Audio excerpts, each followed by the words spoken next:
My name is Andrew Thomas. I'm the co-founder of SkyBell, and we're a startup that manufactures a Wi-Fi video doorbell that lets you see who's at your door from a smartphone.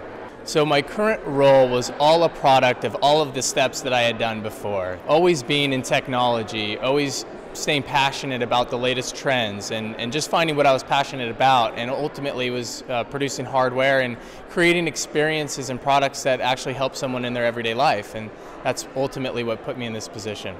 In high school, I knew I wanted to do something in business. I thought that it was in finance because my father was in finance, so I always thought that that's where I would end up. And then in college, I ended up taking a computer class, and the computer class gave me a new passion. And I became fascinated by web design, graphic design, marketing, and I still graduated with a degree in finance, but ultimately that kind of sparked a curiosity that hasn't really left ever since. And then shortly after graduating, instead of getting jobs at the finance firms and the real estate like a lot of my peers, I decided to move to China.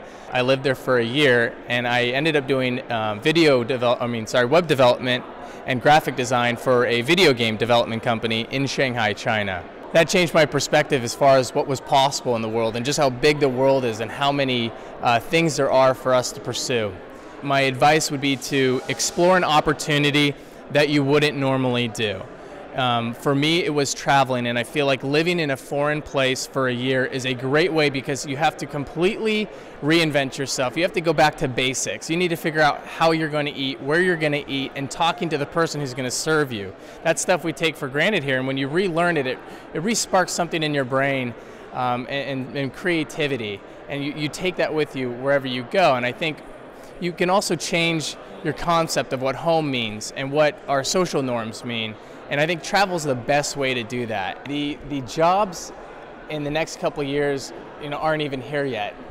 They will be invented out of a byproduct of these wearable devices and home automation. I think data-driven positions will be proliferating at a pretty rapid rate. The hardware devices and home automation and wearables are going to create a lot of data, but it's going to take a special person, not just a data analyzer.